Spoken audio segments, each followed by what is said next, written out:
Morning children. ఈరోజు మనం ఐకమత్యం అనే కథను చెప్పుకుందామా?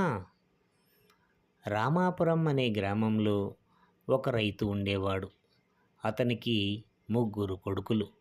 వారు చిన్నప్పుడు కలిసిమెలిసి పెరిగారు. కానీ పెద్దవాళ్ళయ్యే కొద్దీ వారిలో వారు కలహించుకోవడం మొదలుపెట్టారు.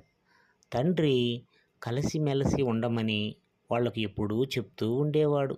అయినా వాళ్ళల్లో మార్పు రాలేదు. వాళ్ళల్లో మార్పు తేవడం ఎలా అని తండ్రి ఆలోచించాడు.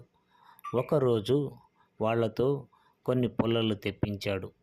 వాటిని కట్టగా కట్టమని చెప్పాడు. మొదటి కొడుకును పిలిచాడు. పుల్లల కట్టను విరవమన్నాడు.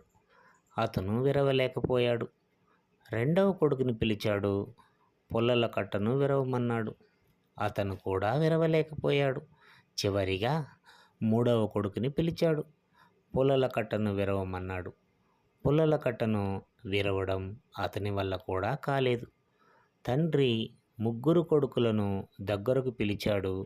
పుల్లల కట్టను విప్పి విడివిడిగా ఒక్కొక్క పుల్లను విరవమని చెప్పాడు. వాళ్ళు అవలీలగా విరిచేశారు. అప్పుడు తండ్రి కొడుకుల వైపు చూసి అడిగాడు, మీకు ఏమర్థమైంది?